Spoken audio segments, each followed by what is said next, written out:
Status. Bismillahirrahmanirrahim. Assalamualaikum warahmatullahi wabarakatuh. Waalaikumsalam warahmatullahi wabarakatuh. Alhamdulillahirrabbilalamin. Alhamdulillahirrabbilalamin. Wassalatu wassalamu ala asrofil mursalin wa ala alihi wa sahbihi ajmain amma ba'du. Alhamdulillah, puji syukur kita panjatkan kehadirat Allah Subhanahu wa taala yang telah memberikan kita Benar.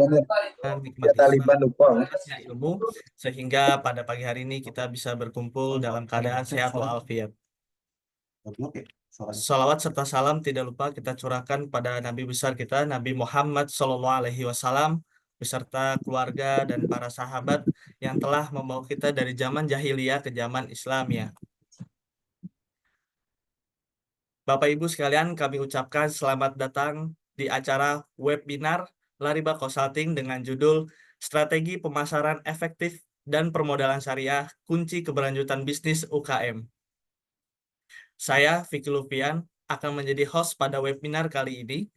Kami sangat berbahagia bisa berjumpa dengan Bapak Ibu pada webinar pagi ini. Begitu pula ucapan terima kasih yang sebesar-besarnya atas kehadiran seluruh narasumber kita yang Masya Allah telah bersedia bergabung, membagikan ilmu dan pengalamannya kepada kita semua. Tentunya narasumber kita pada pagi hari ini akan memberikan banyak insight yang baru untuk kita semua, khususnya bagi para UKM. Insya Allah kita akan bahas pada hari ini dengan pemateri yang Masya Allah luar biasa. Yang pertama ada Bapak Aryo Suridro, SE MCom. Beliau merupakan partner Lariba Consulting, Marketing and Strategy. Apa kabar Pak Aryo? Sudah masuk di Zoom ya Pak?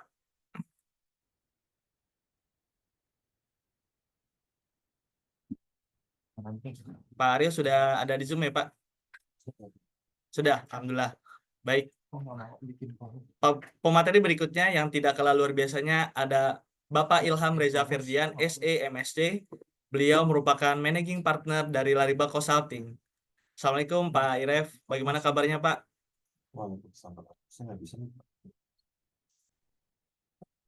Ya, sudah ada di dalam Zoom ya, Pak Iref ya. Dan juga telah membersami kita gue speaker kita Bapak Arif Wiyadi yang merupakan Muslim trainer dan co-founder dari Mafaza. Assalamualaikum Bapak Arif, bagaimana Pak kabarnya Pak?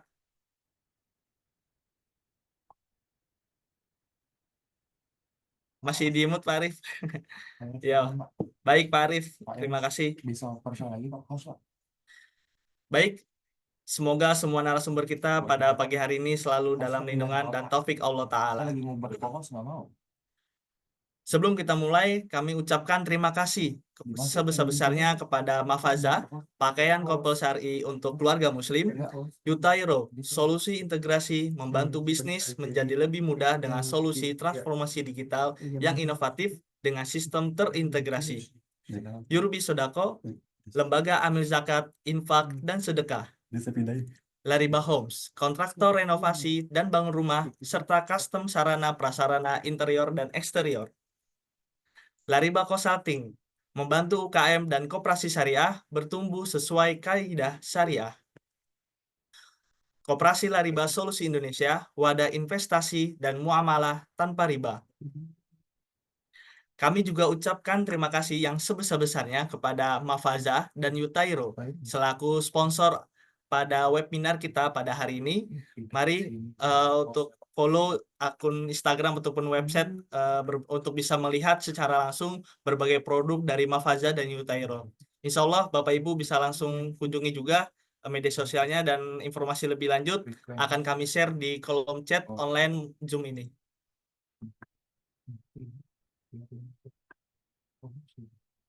Sebelum kita mulai membahas topik ini lebih dalam terkait tentang strategi pemasaran efektif dan permodalan syariah, kunci keberlanjutan bisnis UKM, izinkan saya bacakan peraturan dan tata tertib selama webinar ini berlangsung.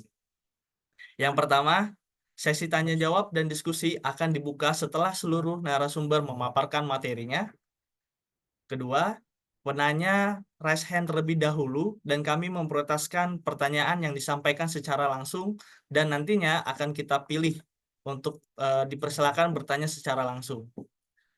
Sesi tanya jawab bisa disampaikan langsung maupun via kolom chat Zoom, dan peserta wajib mengisi presensi webinar yang kami share via kolom chat Zoom meeting ini.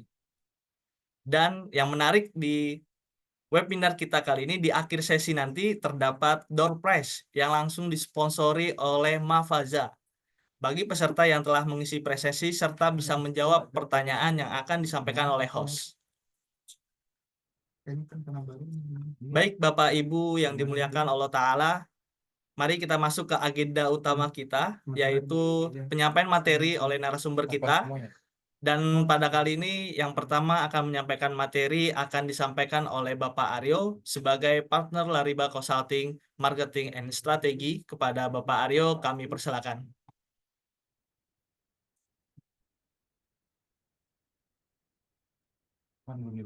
Afwan, Pak Aryo belum dibuka. Oh Baik. ya, oke. Ya, silakan Pak Aryo. Assalamualaikum warahmatullahi wabarakatuh. Waalaikumsalam. Suara aman? Clear? Alhamdulillah. Alhamdulillah. Bismillah.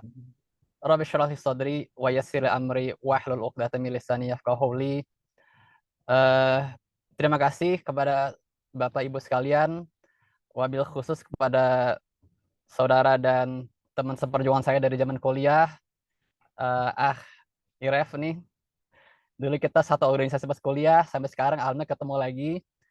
Salam hormat saya kepada Pak Arif Yadi, salah satu muslim perunder kita yang Masya Allah pertumbuhan muslim perunder kita ini luar biasa.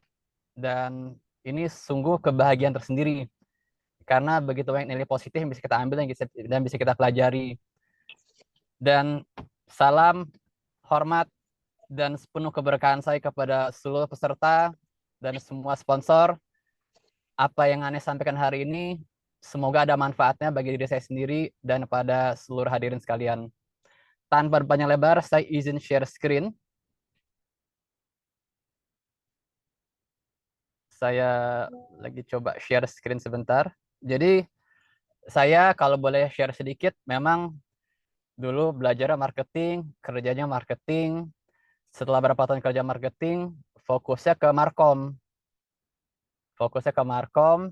Jadi bantulah perusahaan-perusahaan lain lah gitu ya.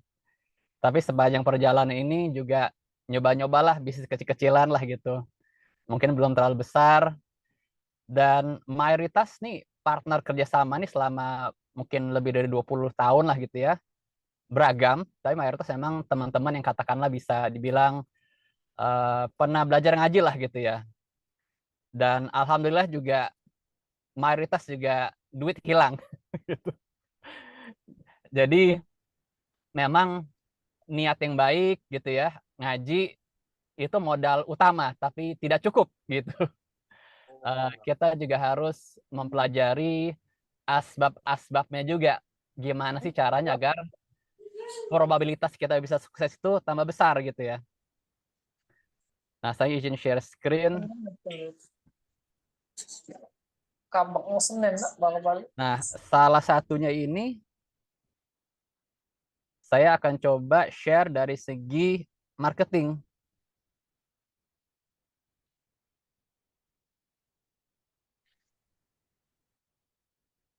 Apakah kelihatan slide-nya? Nah, jadi hari ini, pagi ini, mohon maaf memang waktu cukup singkat. Strategi pemasaran efektif untuk keberlanjutan UKM. Icebreaker dulu kali ya.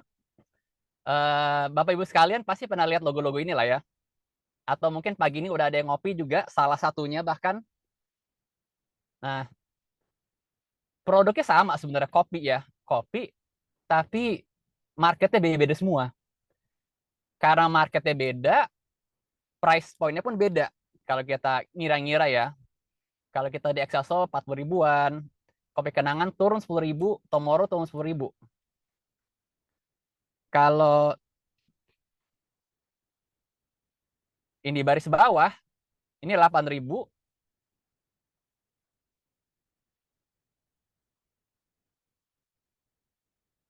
Ini seperti nyangkut, maaf. 8 ribu, selisihnya sekarang cuma 2 ribu nih sekarang nih, makin ketat nih. Nah, ini semua sebenarnya menjadi inspirasi buat pembicaraan kita hari ini. Harga itu, kemasan itu sebenarnya produk akhir ya. Yang pertama banget harus kita putuskan adalah di level strategi. Apa sih strategi pemasaran itu? Pertama kita bicara strateginya ya. Strategi itu sesuatu yang besar ya, yang jangka panjang, dampaknya kemana-mana. Kalau kita udah mutusin di level ini dampaknya ke HR, ke operations, ke harga penjualan, ke promosi, ke packaging, ke kemana-mana gitu ya, ke supplier, kualitas supplier yang kita pilih, dan seterusnya lah gitu. Makanya dia harus duluan nih, sebelum kita mikir jualannya gimana nih gitu. Nah, beda sama taktik. Taktik tuh bisa diskon, bisa promo, bisa beragam lah gitu ya. Jadi pertama mindset adalah ini sesuatu yang levelnya jangka panjang dan dampaknya kemana-mana gitu. Dan tenang aja, pasti ada proses belajar ya, iterasinya pasti ada gitu. Jadi nggak langsung sempurna ya. Nah, pemasaran itu kalau saya ambil definisi dari mbahnya marketing, itu gabungan sains dan seni ya. Jadi ada sainsnya, ada ilmu pastinya gitu kalau boleh dibilang, tapi ada seninya gitu. Ini mencari tahu, mengkreasikan, dan delivering, menyampaikan. Jadi kita jangan langsung loncat kepada mengkreasikan atau menyampaikan jualannya langsungnya gitu. Ada tahapannya gitu. Apa sih yang dibikin nilai sebuah value? Sesuatu yang bernilai bagi siapa? Sebuah target pasar. Dan pada akhirnya semua bisnis ya untuk mencapai laba. Kurang satu elemen, maka kita bisa jadi bangkrut gitu kan. Kita langsung loncat dan menyampaikan, susah jualannya. Kita semua terpenuhi tapi nggak mencapai laba, ya boncos juga gitu ya. Nah, saya sering melihat dari banyak teman-teman gitu ya, ketika mulai bisnis itu memang ada mazhab yang bilang, udah nyebur dulu pokoknya, berenangnya sambil belajar gitu. Ada benernya juga gitu kan. Nah, saya cenderung, saya nggak bisa bilang hitam putih gitu ya. Saya cenderung kita berhenti sebentar di awal untuk nentuin dulu strategi. Nah, saya sering banget tanya ke teman-teman, kalau ada 4 pilihan, antara menentuin produk, dapetin modal, menangin pasar, sama dapetin supplier ya, mana nih harus duluan kita beresin nih?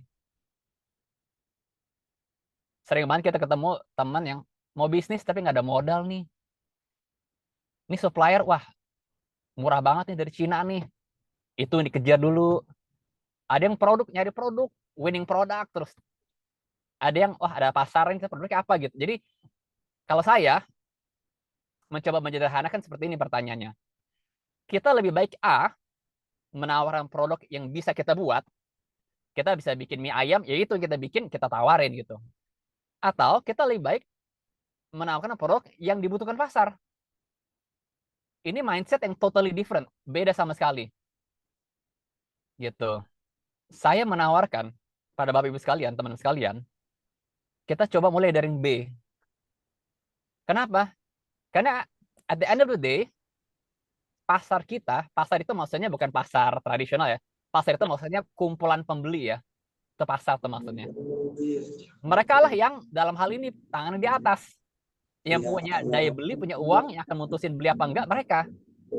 Kita, produk kita, value kita, supplier kita, semua modal kita itu di belakang layar. Mereka ibaratnya nggak perlu tahu dan nggak mau tahu kadang-kadang. Pokoknya kalau mie ayam enak, ya saya beli. Saya nggak peduli source-nya dari mana, murah apa enggak, nyawanya berapa gerobaknya, dan seterusnya gitu ya. Jadi daripada kita susah payah udah bikin gerobak, udah bikin restoran, udah bikin cabang, udah hire orang, udah seterusnya, ternyata marketnya nggak nerima gitu. Kan sayang tuh. Dan ini banyak juga, saya juga pernah bantu teman untuk digital startup. Namanya tuh market fit ibaratnya gitu. Udah semangat bikin produk, ada tim IT dan segala macam, ternyata pas launch susah dijual, susah di-download. Makanya saya menggagasnya dari, ya banyak sih emang ini ya, satu-satu paham lah gitu ya. Mulai dari pasar dulu, marketnya dulu kita analisa. Nggak usah panjang lebar ya, risetnya nggak usah yang berminggu-minggu, berbulan, nggak gitu. Nah, pertanyaan pasar yang mana nih? Kita gunakan framework yang sangat fundamental, sangat basic, sangat mudah insya Allah. Teman-teman, Bapak Ibu sekalian mungkin udah sering dengar juga STP namanya. Segmentation, Targeting, Positioning. Nah, saya akan uraikan sedikit saja. Segmentation itu adalah mengkotak-kotakan pasarnya ada. Kalau tadi kan kita ada kopi ya, minuman kopi gitu. Itu kan ada segmen yang mau beli Tomorrow, ada segmen yang mau beli sachetan, ada segmen yang mau beli nongkrong di cafe Excelso, dan ada ratusan lah pemain lah di situ. Dari segi harga itu udah mengindikasikan segmennya agak beda gitu. Jadi dari puluhan segmen atau belasan segmen pasar ini, kita harus tahu, oh ada segmen yang maunya kayak gini, ada segmen yang kayak gitu tuh. Oke, konkretnya deh, caranya gimana? Sebenarnya ada banyak cara, tapi hari ini saya izin hanya 3 saja dulu. Yang pertama dari demografisnya, yang kedua dari geografisnya, dan ketiga dari psikografisnya. Lagi-lagi mungkin pernah dengar nih. Nah, saya coba jelaskan sangat mudah. Demografis itu adalah semua data kependudukan. Semua data kependudukan. Apa sih? Usia, pendapatan, pengeluaran, pendidikan, pekerjaan, status nikah, anak, dan seterusnya. Semua data kependudukan. Yang kalau mentahannya itu ya, itu mungkin bisa dari BPS atau kantor pemerintah setempat lah gitu. Kita sering dengar, oh generasi Z beda, karakter beda. Itu dari kelompok usia misalnya. Jadi ini pertama nih. Yang kedua dari geografis, area. Ini cukup clear lah. Contoh misalkan, saya buka restoran atau buka sekolah atau buka bengkel dengan target utama adalah radius 3 km dari kampus UI Depok misalnya gitu ya. Atau location based, location targeted, pengunjung Pondok Indah Mall misalnya. Atau area, oh anak Jaksel gitu misalnya. Yang ketiga psikografis. Psikografis itu yes. 921. Oh, bentar lagi berarti.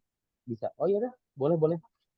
Nah, psikografis itu ada banyak teori, tapi kita lihat 2 aja deh dulu. Yang pertama gaya hidup, yang kedua values atau nilai-nilai. Beda sama value ya. Gaya hidup itu gampangnya ya. Gampangnya lihat bagaimana seseorang menghabiskan waktu dan uang mereka. Itulah gaya hidup mereka. Pelajari ya, dari bangun pagi ngapain, hari kerja ngapain, weekend ngapain. Ada yang mancing, ada yang tidur di rumah, ada yang segala macam. Itu kita bisa lihat tuh segmen mana. Nah, di sini kuncinya apa? Di sini kita wajib menggunakan dasar demografis untuk nentuin segmen. Ini wajib bagi saya. Tapi tidak pernah cukup. Jadi kita harus selalu combine demografis wajib plus geografis dan plus psikografis. Baru kita bisa lebih jeli, lebih tajam memetakan segmennya ada apa aja nih. Baru kita targeting dari segmen-segmen yang ada, kita harus milih yang cocok dengan kapasitas kita yang mana. Jadi kita lihat strength kita apa, itu yang kita cocok. Oh, saya tuh jago banget bikin kopi yang harganya murah banget, karena supplier saya murah misalnya gitu. Ya kita segmennya itu yang kita bidik misalnya gitu. Jadi ini cocok-cocokan juga, kita harus nyocokin strength kita sama segmen-segmen tersedia. Yang kedua, kita harus ukur segmennya cukup besar apa enggak nih. Gitu. Kira-kira tukang cukur di sini sehari ada berapa orang ya? Atau sebulan yang main futsal di sini berapa orang ya? Ini harus kita ukur. Kenapa? Kita harus ngukur-ngukur kalau revenue segitu dapat nggak labanya. Yang ketiga, segmen market itu kalau bisa bertumbuh. Katakanlah kalau generasi dari segi usia ya, yang baby boomer kan terus menurun nih. Tapi Gen Z naik terus nih. Kita cari usahakan yang bertumbuh gitu. Yang keempat, itu semua mana yang terdekat dan termudah. Kira-kira itu tuh, rambu-rambu buat targeting. Baru positioning. Nah, kalau yang 2 pertama itu terkait dengan produk dan market. Kalau ini terkait dengan komunikasi. Jadi di sini adalah dari 3C kita, company kita lihat consumer kita lihat kompetitor kita cari sweet spot-nya. Apa sih satu kekuatan saya yang terbaik? Yang itu sangat diinginkan konsumen. Itu bermakna bagi konsumen. Tapi belum ada diklaim oleh pesaing. Kita coba nyari itu tuh. Dan itulah menjadi area positioning kita. Area positioning kita udah dapet, baru kita bikin tagline-nya. Nah, tagline ini proses kreatif udah nih. Baru bikin materi kreatif, baru bikin postingannya, baru bikin brosurnya, dan seterusnya. Jadi juga jangan langsung loncat bikin brosur. Gitu. Kita harus tahu kita tuh message utama apa nih gitu. Nah, kira-kira kayak gitu tuh urutannya tuh, Bapak Ibu sekalian. Nah, untuk sesi pagi ini dari saya sekian. Insya Allah kita akan lanjutkan dalam webinar-webinar berikutnya atau nanti pasti tanya jawab. Begitu Bapak Ibu sekalian, saya ucapkan terima kasih. Semoga bermanfaat. Assalamualaikum warahmatullahi wabarakatuh. Waalaikumsalam warahmatullahi wabarakatuh. Jazakallah khairan Pak Aryo atas ilmu dan faedah yang telah diberikan kepada kita semua. Terima kasih Pak Aryo. Baik, untuk materi berikutnya kita akan masuk ke pemateri kita yang tidak kalah luar biasanya, yang akan membahas lebih menarik dan lebih dalam lagi. Kami persilakan untuk Bapak Ilham Reza Ferdian. Waktu dan tempat kami persilakan.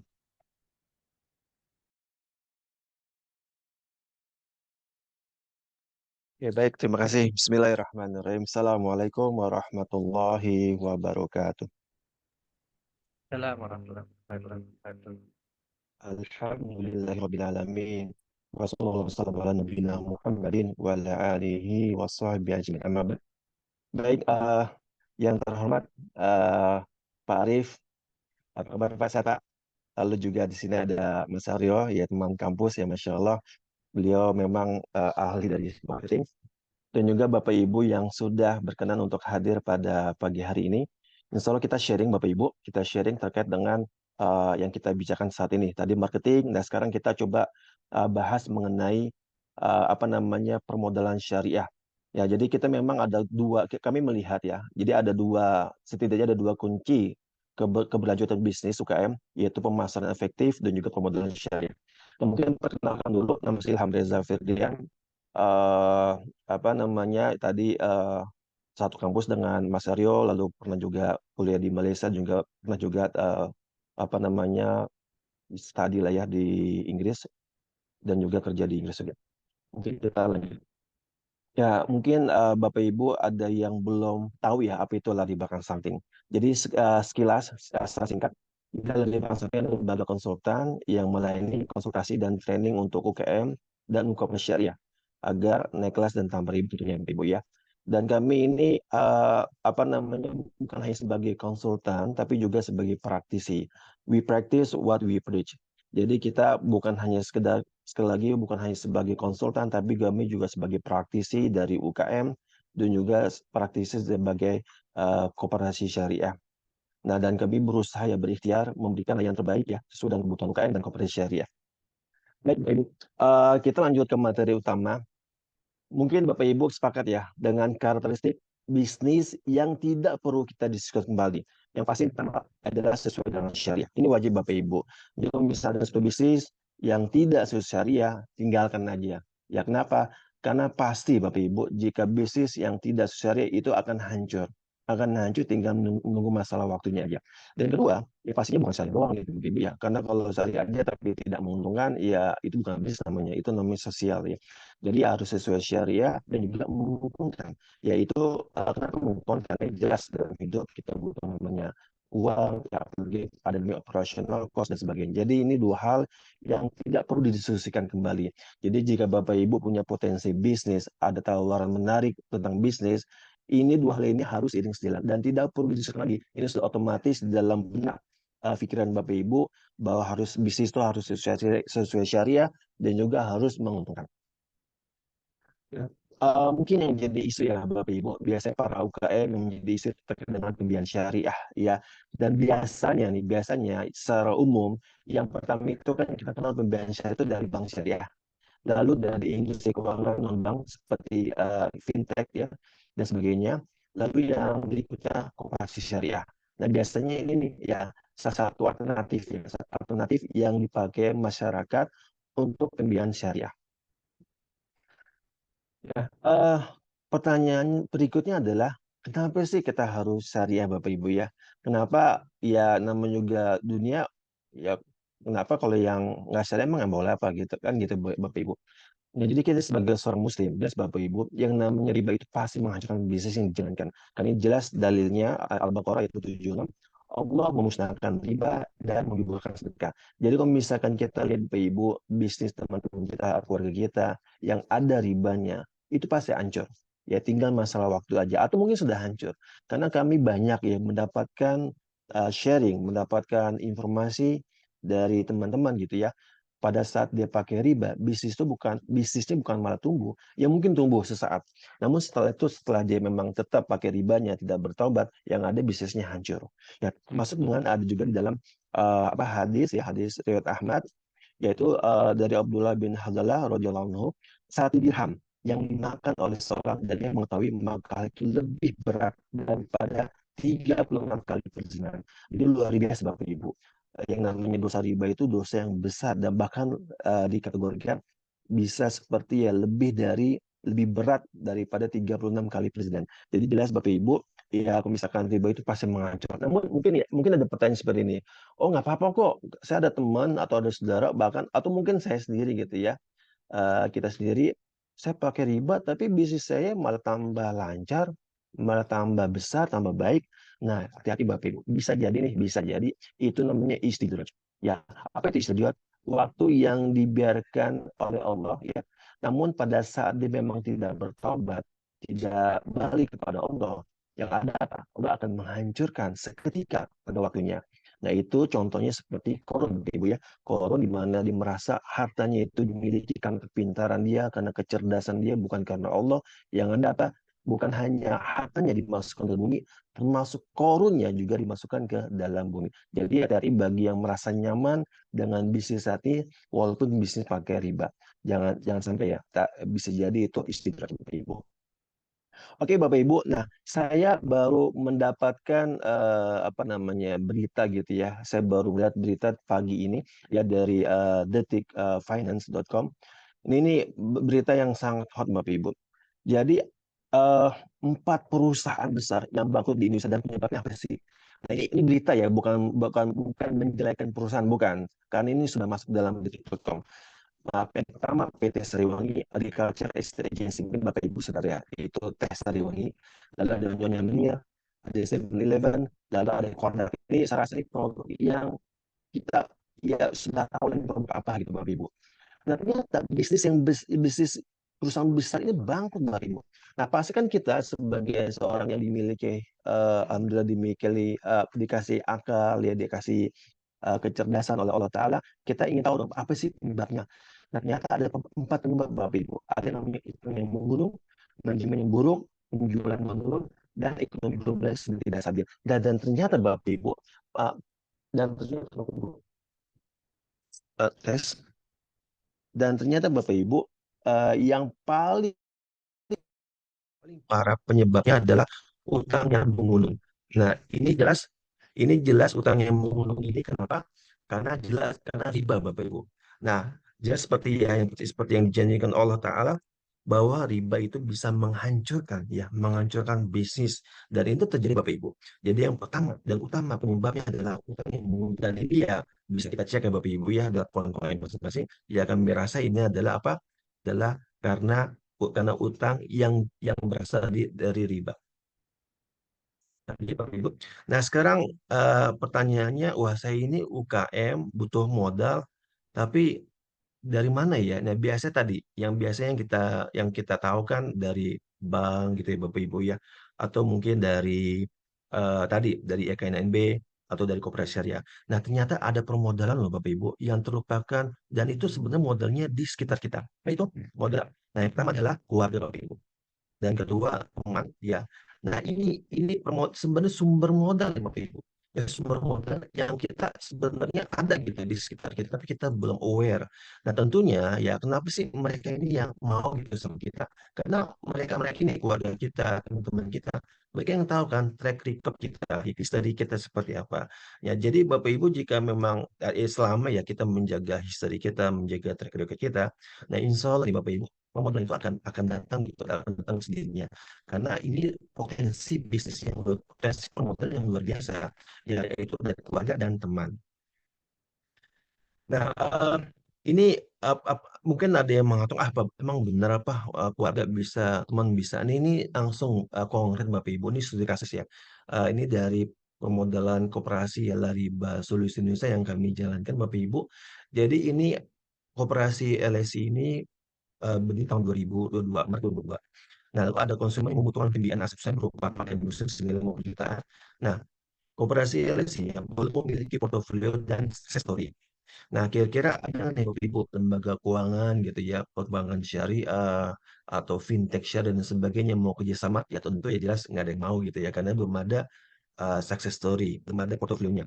Nah, untuk membiayai aset konsumen tersebut, alhamdulillah Bapak Ibu, koperasi ini mendapatkan modal dari salah satu keluarga ya, dari keluarga salah satu anggota pemilik koperasi sebesar 60 juta. Nah, ini yang tadi kami sampaikan bahwa sebenarnya modal-modal itu ada di sekitar kita. Ya, sekitar kita, namun kita belum mengoptimalkannya dari keluarga kita atau dari teman-teman kita. Kenapa? Karena mereka yang tahu history kita, mereka yang tahu track record kita. Nah, lalu terus belajar investasi dari keluarga, karena tadi kan sudah ada track record ya, sudah history, lalu dari kerabatnya dan juga teman-teman dekat hingga sampai masyarakat luasnya. Karena ini sudah mulai ada track record, sudah ada history. Dan masyarakat tabarakallah Bapak Ibu, simpanan dana investasi tahun 2002 Maret 2002 dan di akhir tahun 2002 mencapai 1,48 miliar, Masya Allah, tabarakallah. Dan juga tahun 2003 Masya Allah mencapai 4,1 miliar. Nah, ini sekali lagi Bapak Ibu, ini potensinya di sekitar kita itu ada permodalan. Ya, jadi kita itu tidak apa ya, ya tidak pantas gitu ya mengeluh gitu permodalan. Nah, yang sebenarnya yang pantas dikeluhkan diri kita sendiri. Apakah kita sudah menjaga track record kita? Apakah sudah kita menjaga apa namanya kapasiti kita, history kita selama ini?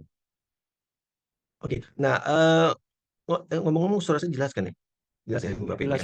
Nah, sekarang Jelas.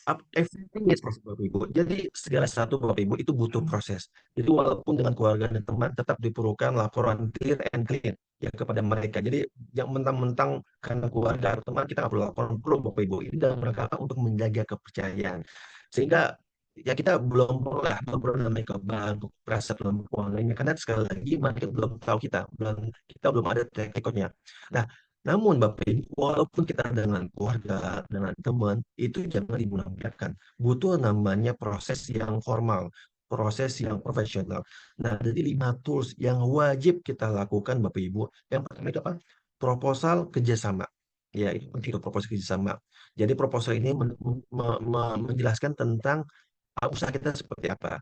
Nah, yang kedua, ada akad mudharabah atau musyarakah. Nah, nanti Bapak Ibu tuh tergantung ya bisnis seperti apakah cukup dengan musyarakah, jadi Bapak Ibu sudah punya modalnya atau dengan akad mudharabah. Nanti kita jelaskan ya banyak tentang akad ini.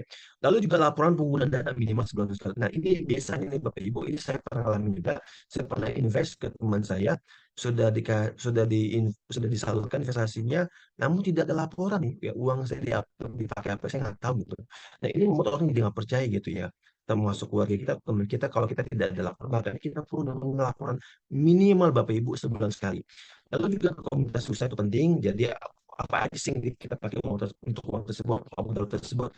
Lalu Bapak Ibu yang terakhir, laporan keuangan hasil usaha ini juga penting Bapak Ibu, karena kan sebagai investor mau tahu dong, ini usaha yang saya invest ini menghasilkan apa enggak gitu, ini rugi atau enggak. Jadi Bapak Ibu pada saat usaha kita sudah berjalan, lalu juga mempunyai portofolio serta ada success story bisnis, baru Bapak Ibu kita bisa berikhtiar ya mendapatkan permodalan yang lebih besar lagi mungkin dari masyarakat luas atau dari lembaga keuangan syariah. Nah, tentunya walaupun dari lembaga keuangan syariah, tetap kita harus pastikan bahwa lembaga keuangan syariah itu benar-benar sesuai syariah, bukan hanya sekedar namanya aja atau labelnya syariah. Baik Bapak Ibu. Nah, mungkin selanjutnya dari Bapak Ibu, kira-kira apa sih ini akad permodalan syariah yang bisa kita pakai gitu ya. Nah, yang pertama bisa kita pakai mudharabah. Nah, yang kedua itu musyarakah. Tapi mudharabah dan musyarakah ini secara umum aja Bapak Ibu, karena kalau kita bicara secara detail ini kayaknya bukan di sini gitu ya. Mungkin di forum-forum berikutnya bisa secara detail. Jadi akad mudharabah ini kerjasama Bapak Ibu. Kerjasama antara 1.000 investor 100% modalnya dan juga mudharib itu skill atau independen atau manajer ya yang kalau yang pelaku usahanya ya. Halo, tes Ya. Nah, untuk kegiatan usaha, suatu kegiatan usaha ya Bapak Ibu. Nah, jadi nanti seperti apa ininya, caranya laba itu dibagi atas dasar nisbah bagi hasil menurut kesepakatan dua pihak. Jadi nanti di awal itu nanti ada kesepakatan nisbah, ya berapa persennya.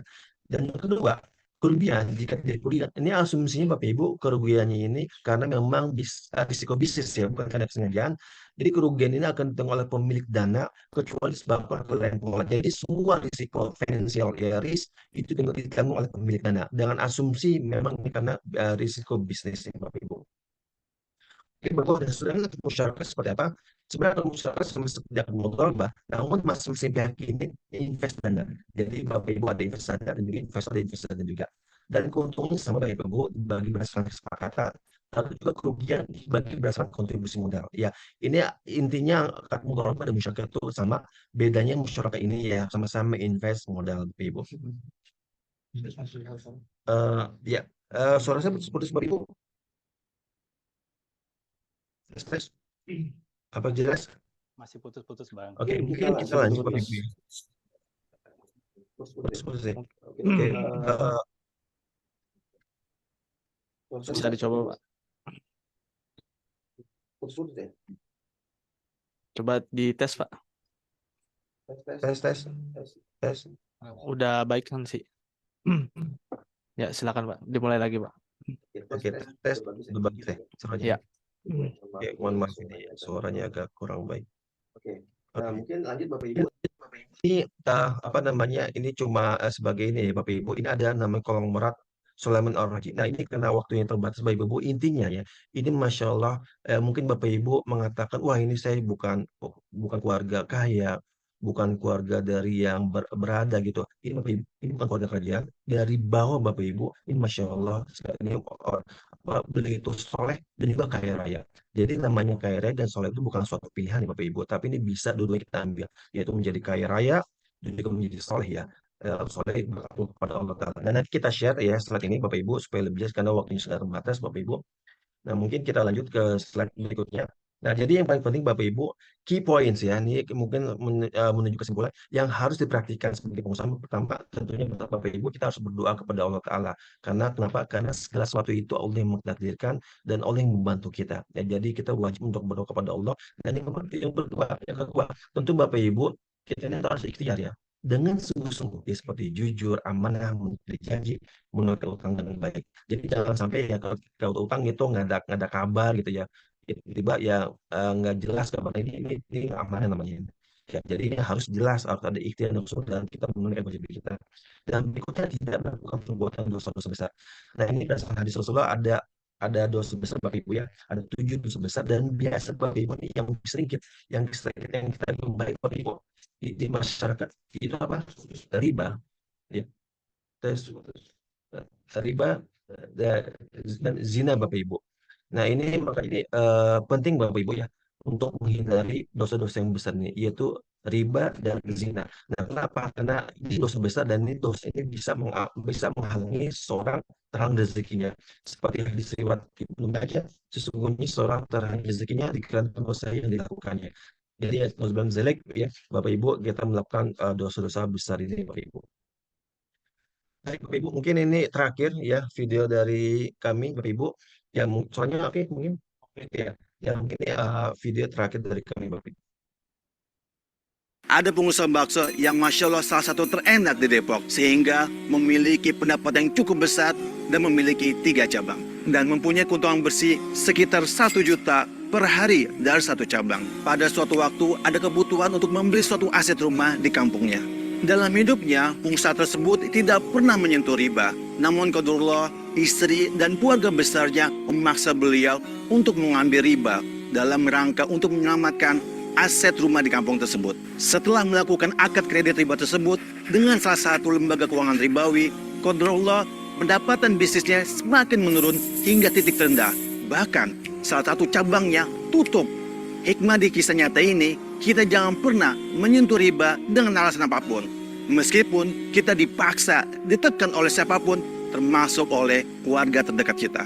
Karena pelaku riba sama juga mengajak Allah dan Rasulnya untuk berperang. Dan Allah pasti menghancurkan riba dunia dan akhirat. Dan bagi kamu merasa riba itu malah membuat menjadi sejahtera, bahagia, hati-hati. Jangan-jangan itu istidraj. Seperti Allah menghancurkan Korun dengan cara menenggelamkan Korun beserta hartanya ke dalam bumi. Nauzubillah min dzalik. Barakallahu fikum.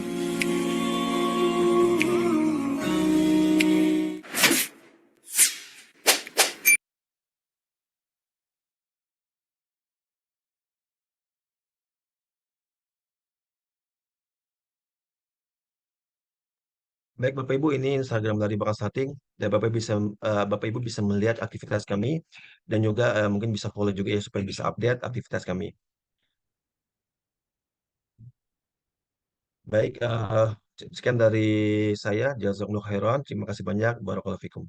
Ya, silakan kepada host. Waalaikumsalam. Masya Allah, Masya Allah, jazakumullah khairan atas penyampaian materi dan insight dari Bapak Ilham Reza Firdian. Semoga Allah memberikan kesehatan ya Pak Iref ya. Baik, untuk materi berikutnya, kami izin mengingatkan terlebih dahulu kepada Bapak Ibu sekalian untuk mengisi presensi yang sudah kami kirimkan melalui kolom chat di Zoom ini ataupun di grup WA ya. Jadi nanti untuk Bapak Ibu bisa mengisi presensi karena berkaitan juga dengan door prize nanti yang akan kita berikan. Baik, kita lanjut untuk materi berikutnya dari guest speaker kita yaitu Bapak Arif Wiyadi. Kepada Bapak Arif Wiyadi kami persilakan Pak waktu dan tempatnya. Bismillahirrahmanirrahim. Assalamualaikum warahmatullahi wabarakatuh. Waalaikumsalam warahmatullahi Wabarakatuh. Alhamdulillah wassalatu wassalamu ala Rasulillah wa ala alihi washabihi wa man walah. Amma ba'd. Jazakumullah khairan host dan juga Bang Iref dan Bang Aryo atas waktunya. Izin share ya Bapak Ibu semua.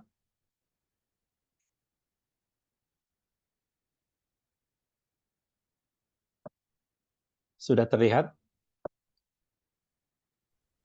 Belum Pak Arif? Belum. Belum. Masih connect mungkin Pak?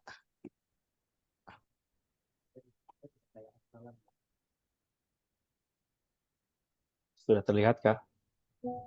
Ya, sudah Pak Arif. Baik. Terlihat? Ya, sudah Baik. Pak Arif. Baik Silakan, ya. Pak. Baik. Saya rasa tadi dari Bang Iref dan Bang Aris sudah banyak mendapatkan share ya. Di sini saya hanya sekedar bercerita mungkin lebih tepatnya dari cerita Mafasa itu sendiri begitu.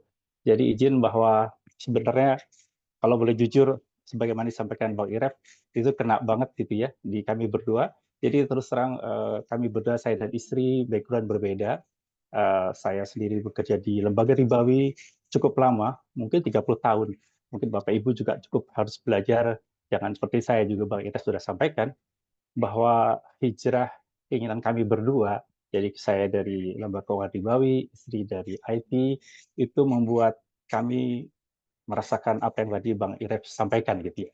Saya berkecimpung bergelimang di riba yang sangat tidak mudah, sangat banyak ujian dan musibah, yang pada akhirnya kami memikir bahwa kami berdua perlu mencari asbab, mencari nafkah rezeki yang lebih baik dalam arti halal dan sesuai dengan syariatnya.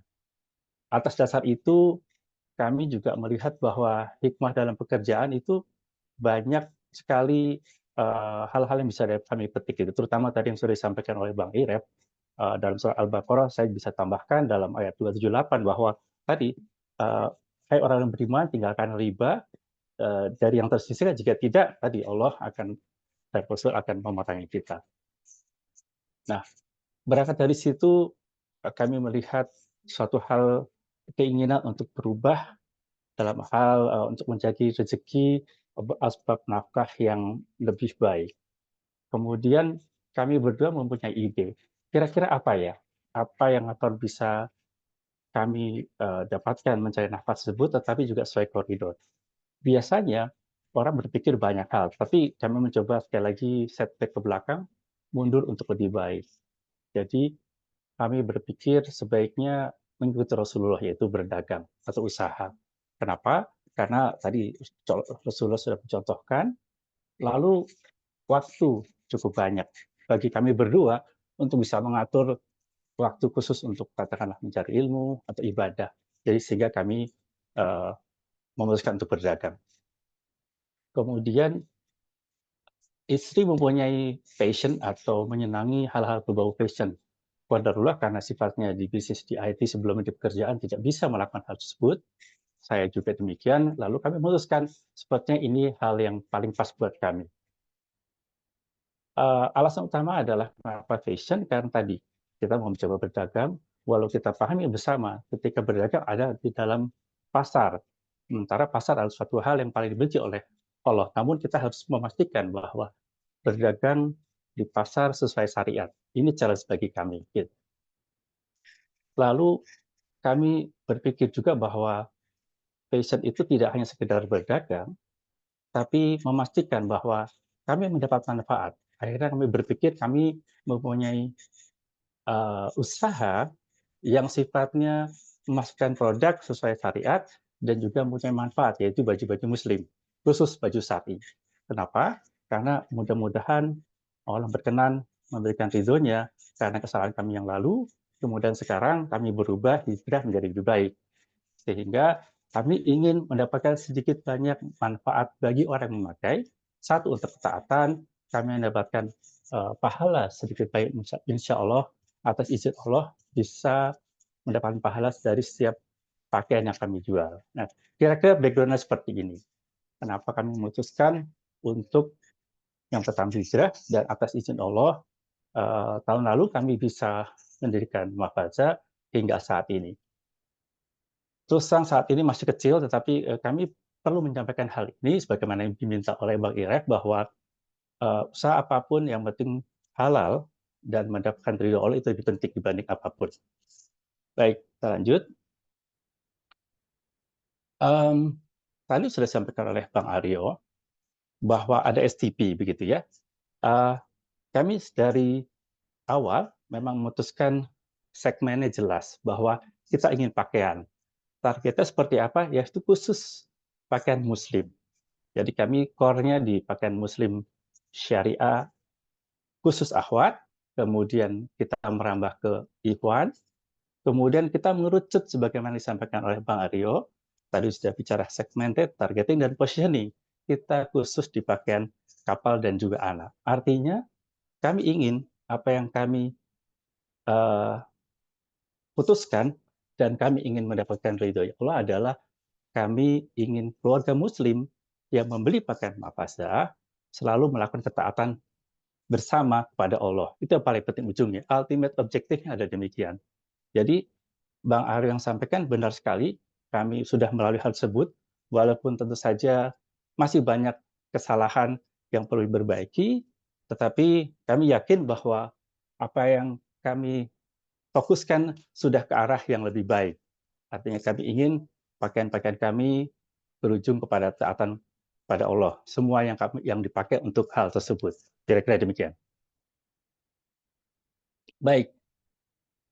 Ini berlanjut kepada yang disampaikan oleh Bang Iref bahwa kami punya value bahwa kami harus syar'i.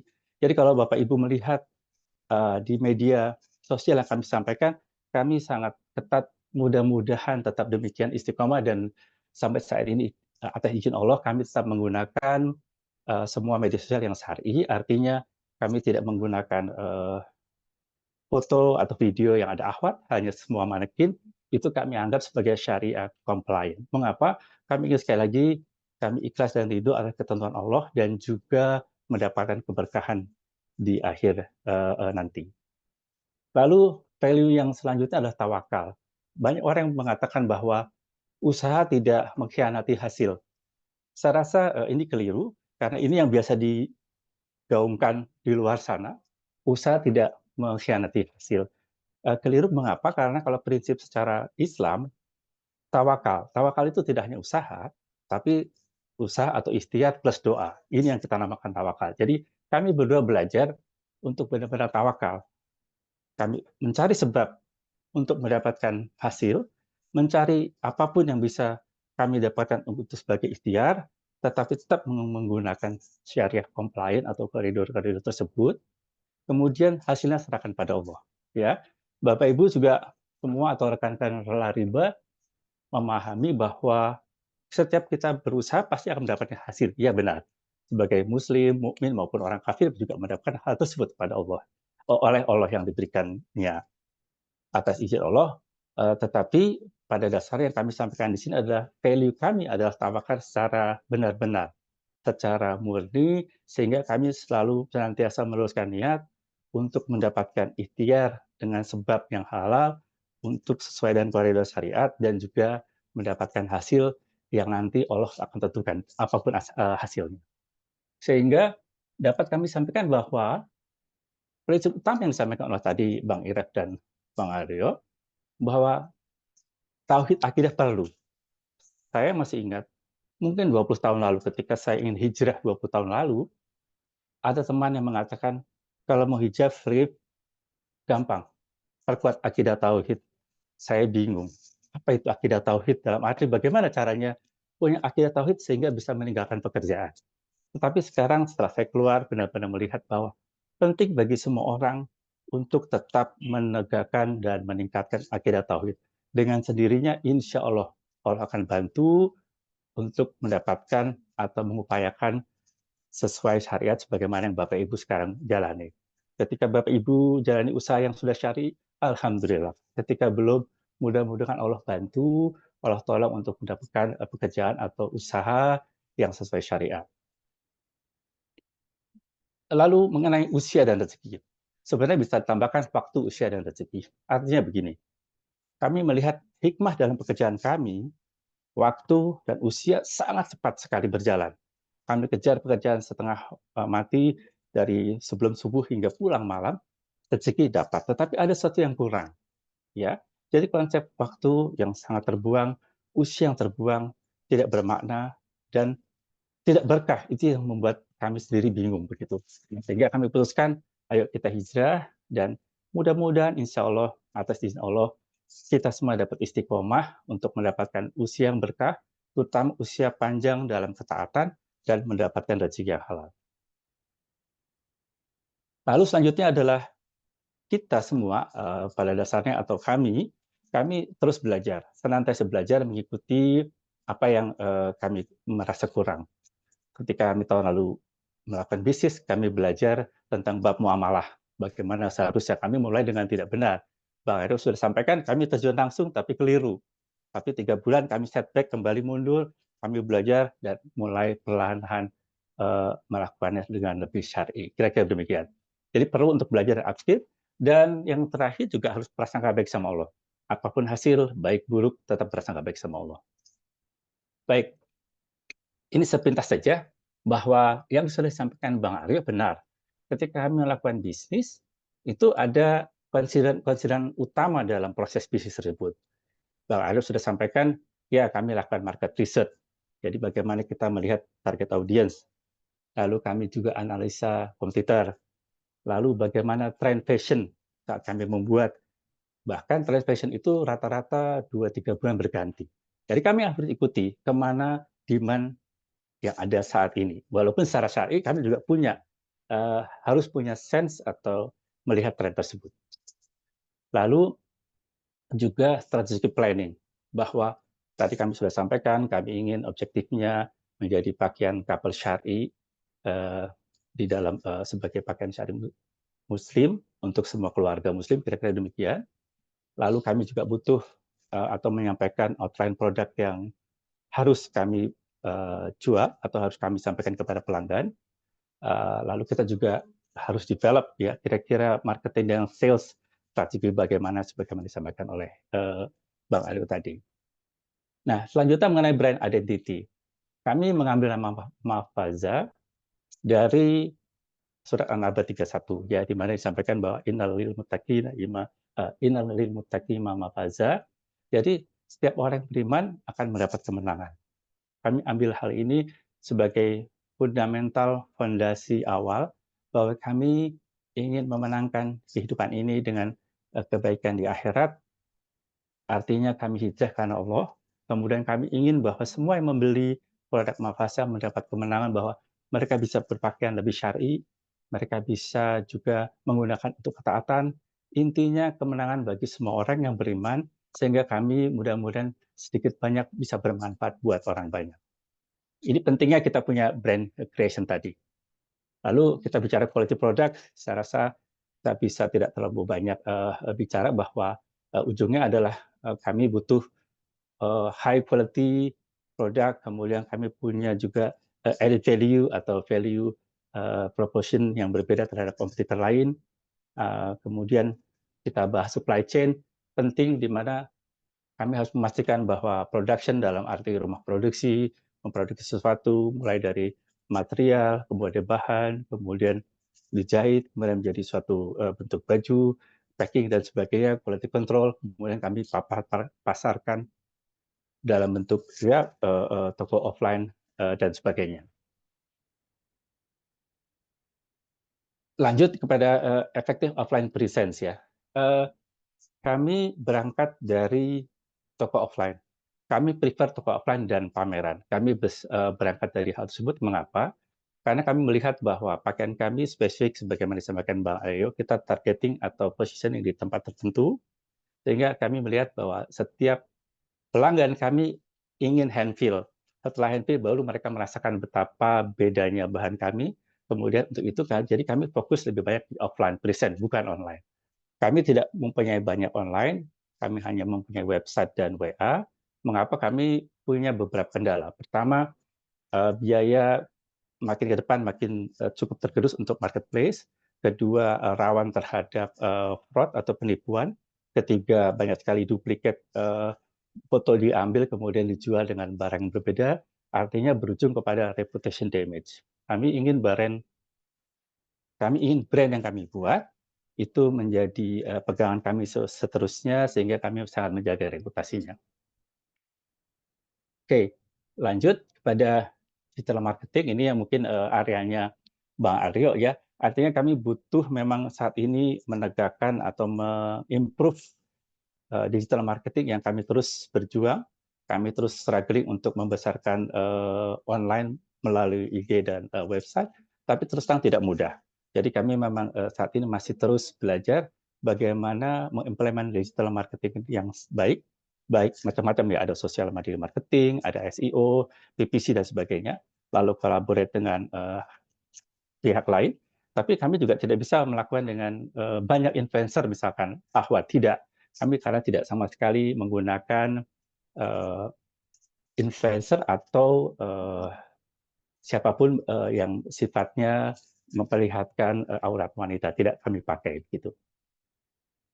Lanjut customer service, Bapak Ibu semua paham bahwa bagian back end terpenting dari suatu sales atau marketing yaitu customer, sehingga kami perlu mempunyai human capital yang cukup mumpuni, kemudian punya responsive time yang cukup baik. Ini yang kami menjadi concern. Yang selanjutnya, financial management ini satu hal yang juga kami masih belajar, di mana terus terang modal yang kami keluarkan untuk fashion tidak sedikit begitu. Kami punya beberapa kendala, kami juga mempunyai concern terhadap lembaga keuangan yang kami sudah coba, baik lembaga keuangan non-syariah yang kami sama sekali tidak pakai, tetapi ada lembaga keuangan syariah yang kami coba pakai sebagai wacana. Mungkin Bang Ira juga nanti bisa membantu. Terus terang kami untuk ekspansi sangat membutuhkan permodalan secara syariah. Ini yang kami coba sedang gali, sudah atau sedang kami jajaki dengan salah satunya Lariba. Tentunya jika ingin mempunyai market yang cukup besar, kita butuh modal yang juga besar, sehingga kita butuhkan pihak lain. Selanjutnya mengenai compliance, saya rasa Bapak Ibu sudah memahami kita perlu menegakkan baik compliance secara tatanan hukum, jadi kita punya PT, kemudian kita juga harus taat pajak, di mana di sisi lain juga pajak akan menggerus dan sebagainya. Ini merupakan challenge tersendiri buat kita bersama. Yang terakhir adalah continue innovation ya. Jadi satu hal yang paling penting adalah bagaimana kami bisa memuaskan dahaganya para pecinta fashion. Bang Aryo sudah sampaikan. Jadi kami mempunyai produk bukan karena kami suka, tapi yang dibutuhkan pasar. Untuk itu, sementara market atau audiens lebih senang produk itu berjalan terus, bukan hanya 3 bulan sekali, bahkan tiap 2 minggu, 1 bulan sekali kalau perlu produk baru banyak. Nah, ini kami terus belajar untuk melakukan continue innovation sehingga bisa memenuhi audiens atau para customer ekspektasi. Kira-kira demikian. Yang terakhir, kami sebagai pendatang baru, sebagai bukan Muslim planner, lebih tepat mungkin sebagai pemula dalam bisnis Muslim planner, saya melihat bahwa ada beberapa hal, yaitu message yang harus dipahami bersama adalah jangan takut memulai. Sekali lagi karena Allah. Bang Arif sudah sampaikan, mulai dulu, terjun dulu, dan sebagainya, itu pilihan Anda semua. Bagi Bapak Ibu yang sudah memulai, silahkan kuatkan semangatnya, tapi jangan takut memulai karena Allah, lalu selalu tawakal tadi.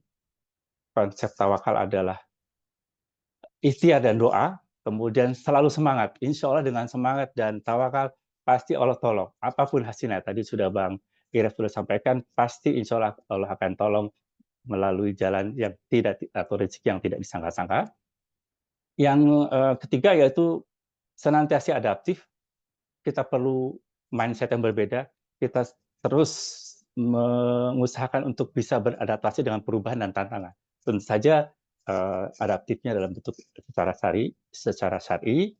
Dan yang terakhir, terus berinovasi, karena terus terang kepala manusia, otak manusia sebenarnya bisa dikatakan unlimited. Karena ilmu yang ada saat ini belum bisa menghitung ya berapa banyak kapasitas otak manusia. Artinya begini, Allah memberikan otak manusia sangat besar, sangat banyak inovasi atau pikiran yang bisa kita, atau ide, konsep, insight yang bisa kita keluarkan. Tetapi banyak orang takut, khawatir. Sebenarnya kalau bisa disampaikan, mungkin Bang Iref juga perlu membuat incubation center atau innovation center sehingga orang punya ide banyak, keluar semua. Tidak ada ide yang salah, tidak ada ide yang keliru, hanya mungkin perlu satu jalan bagaimana ide itu bisa berjalan. Begitu kira-kira. Jadi kesimpulannya adalah, jadi take away notes-nya terakhir adalah senantiasa bersyukur dan sabar dan selalu berprasangka baik. Insya Allah Allah tolong apapun yang usaha yang Bapak Ibu jalani mendapat keberkahan dan sukses. Saya rasa demikian. Wassalamualaikum warahmatullahi wabarakatuh. Waalaikumsalam warahmatullahi wabarakatuh. Masya Allah, jazakumullah khairan atas ilmu dan faedah yang telah dibagikan oleh Pak Arif ya. Barakallahu fikum, Pak. Baik. Alhamdulillah kami ucapkan jazakumullah khairan kepada seluruh narasumber yang telah bersedia berbagi ilmu serta faedah yang penting untuk kita semua. Bapak Ibu yang dimuliakan Allah Ta'ala, selanjutnya kita masuk kepada sesi tanya jawab dan diskusi. Sebelum kita masuk ke tanya jawab, kami ingin ingatkan untuk bisa mengisi presensi terlebih dahulu di kolom chat di Zoom meeting ini. Pastikan Bapak Ibu sudah mengisi link presensi yang sudah dikirimkan oleh kami. Baik Bapak Ibu yang ingin bertanya, kami persilakan untuk raise hand terlebih dahulu, lalu peserta yang kami pilih hanya menyampaikan satu pertanyaan dahulu. Pertanyaan juga bisa disampaikan melalui kolom chat, namun kami memutuskan pertanyaan disampaikan secara langsung agar lebih mudah dipahami oleh narasumber kita. Kepada peserta, kami persilakan yang raise hand. Siapa dulu ini raise hand? Baik, Bapak Alip Purnomo. Bapak Alip, dipersilakan Pak. Kalau bisa on video juga boleh Pak, dipersilakan. Ya, bismillahirrahmanirrahim. Assalamualaikum warahmatullahi wabarakatuh. Waalaikumsalam warahmatullahi wabarakatuh. Alhamdulillahirrabbilalamin. Luar biasa, ini sebuah webinar yang telah memberikan motivasi untuk hijrah secara syariah. Baik, langsung saja. Pertama, kami sampaikan apresiasi kami dan ucapan terima kasih kepada Lariba dan tim yang telah menjadikan sebuah dakwah yang mudah-mudahan jadi amal jariah sekaligus menjadi motivasi bagi penggiat syariah. Kemudian yang kedua, kami ucapkan juga kepada para narasumber. Di sini ada Mas Aryo, kemudian Mas Ilham dan Pak Arif yang luar biasa dari sisi teori dan praktisinya sudah bisa apakan. Kemudian kami juga menyampaikan bahwasanya sebelumnya perkenalkan, kami adalah pengurus BTM Takwa Singkut Sarolangun Jambi yang sudah berdiri dari sejak tahun 2010, dan alhamdulillah ini baru menempati gedung baru ya, alhamdulillah selama 14 tahun. Kemudian dari paparan Mas Aryo tadi, bahwasanya pentingnya menekankan sebuah perencanaan usaha, di mana usaha apapun usahanya itu harus dibuat planning dan dibuat analisis. Tadi dicontohkan salah satunya analisis SWOT. Kedepannya kami menginginkan supaya usaha-usaha yang realistis untuk masa yang sekarang ini, di mana ekonomi Indonesia saat ini mungkin tidak baik-baik saja, ya. Kira-kira peluang usaha apa yang mungkin bisa dijadikan sebagai usaha yang bisa menjawab tantangan masa depan, tentunya secara syar'i, ya, baik itu dari sumber dananya maupun dari pelaksanaan usahanya. Kemudian juga kami ucapkan terima kasih kepada Pak Arief ya, yang telah menyampaikan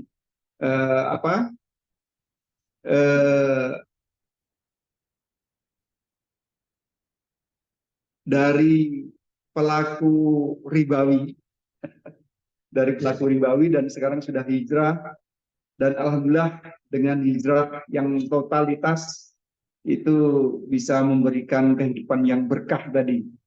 Ini luar biasa. Jadi mungkin kami hanya mengapresiasi itu, dan pertanyaannya mungkin yang di bidang usaha tadi, termasuk Mas Ilham, mungkin nanti bagaimana menekankan dengan usaha yang sungguh-sungguh. Artinya usaha yang dengan istiqomah tentunya. Kemudian Pak Arief juga tadi memberikan motivasi dengan usaha yang jangan takut memulai gitu.